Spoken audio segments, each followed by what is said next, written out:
गली गली में शोर है, मोदिया धंधा चोर है। हम सब मिलकर सरकार के ईंट से ईंट बजा देंगे अगर हमारी बातों नहीं में नीट की एग्जाम को। छात्र राजद के ही लोग हैं जो कि सड़क पे भी उतरे हुए हैं और इनकी मांग यही है कि नीट परीक्षा को जल्द से जल्द रद्द किया जाए। क्या कुछ मांगे हैं? हम लोग को बिहार में सभी विश्वविद्यालयों में छात्र संघ का चुनाव का मांग है और नीट का रद्द करने को लेकर मांग है और नेट के एग्जाम को लेकर मांग हम लोग का है। बिहार में कानून व्यवस्था को लेकर मांग है, बिहार की गिरती कानून व्यवस्था हो, इसके लिए हम लोग बिहार के छात्र बिहार में राजभवन मार्च के लिए निकले, लग रहा है पुलिस जाने देगी वहाँ तक? अरे जाने देगी क्या? हम लोग छात्र युवा है, पूरा दम लगा के चलेंगे राजभवन मार्च के लिए, बैरिकेडिंग तोड़ के आगे बढ़ेंगे, एकदम बढ़ेंगे। चलिए देख लीजिए, यहाँ पे छात्र राजद के बहुत सारे लोग यहाँ पे पहुँचे हुए जो कि राजभवन मार्च के लिए निकल रहे हैं और पटना के इनकम टैक्स चौराहे के पास पहुँचने वाले हैं और इनका कहना है जब तक इनकी मांगे पूरी नहीं होती है तब तक ऐसे ही आंदोलन करते रहेंगे। क्या कुछ मांगे हैं? हम लोग का एग्जाम नीट एग्जाम फिर से दोबारा हो, आरक्षण को जो किया खत्म किया उसको दोबारा आरक्षण वापस लाओ। कहाँ तक जा रहे हैं पैदल मार्च करके? हम लोग जहाँ तक राजभवन तक जाएंगे और जब तक मेरा मांग पूरा नहीं करेंगे तब तक हम लोग वहाँ से नहीं उठेंगे। क्या कुछ मांगे? सरकार वीक है इसलिए पेपर लीक है। सरकार देश के युवाओं का भविष्य बर्बाद करने में लगी है। सरकार नहीं चाहती है कि देश में गरीब का बेटा पढ़े। सरकार से मैं कहता हूं कि प्रतिभा किसी जाति विशेष के गर्भ से पैदा नहीं होती है। इंडिया में शिक्षा व्यवस्था को समान किया जाए ताकि सभी वर्ग के बच्चे शोषित हो, चाहे वंचित हो, चाहे पीड़ित हो, चाहे लांछित हो, सभी वर्ग के बच्चों को समान शिक्षा दिया जाए।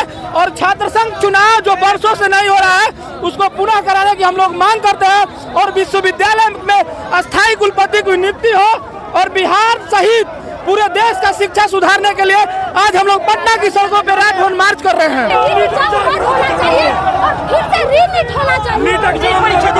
बिल्कुल बिल्कुल 25 लाख छात्रों के भविष्य का सवाल है।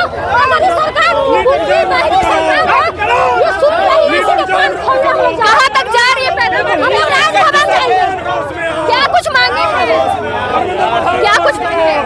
नीट दोबारा हो, हमारा 65% आरक्षण पुनः लागू करे सरकार और पटना यूनिवर्सिटी को विशेष राज्य का दर्जा दे और पटना यूनिवर्सिटी में जिस यूनिवर्सिटी में चुनाव हो ले रहा है पूरा फिर से चुनाव करवाए। चलिए, छात्र राजद के लोग हैं और सड़कों पे उतरे हुए और लगातार इनका यही कहना है कि जो पटना यूनिवर्सिटी को सेंट्रल यूनिवर्सिटी का दर्जा देना चाहिए। क्यों रोके? नीट परीक्षा 2024 जो है जिसमें धांधली हुई है उसे फिर से परीक्षा लेने अविलंब लेने का हम लोग मांग कर रहे हैं और सभी विद्यार्थी जितने भी विद्यार्थी नीट में शामिल हुए हैं जिस प्रकार से बिहार सरकार और केंद्र सरकार के द्वारा नेट की परीक्षा लीक की जाती है और शिक्षा के पे GST 18% लगाने का हम लोग नीट के मुद्दे को लेके और बिहार में बढ़ते भ्रष्टाचार और अपराध को लेके, महंगाई को लेके और 18% GST युक्त शिक्षा को लेके बिहार में प्रोटेस्ट कर रहे हैं छात्र राजद के बैनर के तले। हम लोग को ये भारत सरकार और बिहार सरकार आश्वस्त करवाए कि जब तक रीनीट ना हो, बिहार में अपराध कम ना हो, भ्रष्टाचार कम ना हो और जब तक 75% आरक्षण जो पुनः खत्म कर दिया गया वो पुनः बहाली ना हो और सभी विश्वविद्यालय में छात्र संघ का चुनाव रेगुलर हो और सभी विश्वविद्यालय में अस्थायी कुलपति की बहाली हो, इसको लेकर हम लोग प्रोटेस्ट कर रहे हैं। क्या